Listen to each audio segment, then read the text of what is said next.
زي ما انتم عارفين أجهزة الآيفون ما هي ضد الموية ولكن مقاومة للموية. ممكن عادي انك تسبح في جهازك اذا طبعا جهازك جديد او ما انفك او ما غيرت شاشة او غيره، لان الربلات اللي موجودة لو انت غيرت شاشة جهازك ممكن تدخل الموية بشكل اسرع لجهازك. لكن لو جهازك جديد فالايفون مقاوم للموية الى تقريبا عمق متر، لكن ما انصح اساسا انك تدخل فيه بالموية.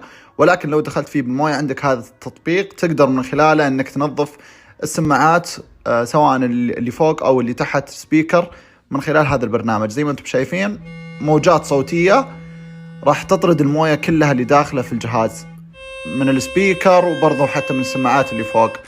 طبعا تنتظر الى ما يخلص 100% وبعدها بيعطيك عملية ثانية لتنظيف الموية اللي موجودة في السماعات. الحين قرب تقريبا، الحين خلاص آخر خطوة. طبعا لو تقرب يدك أصلا بتشوف إنه في هواء قاعد يطلع من السماعات. الذبذبات الصوتية هذه قوية جدا فتطرد الموية اللي داخل السماعات.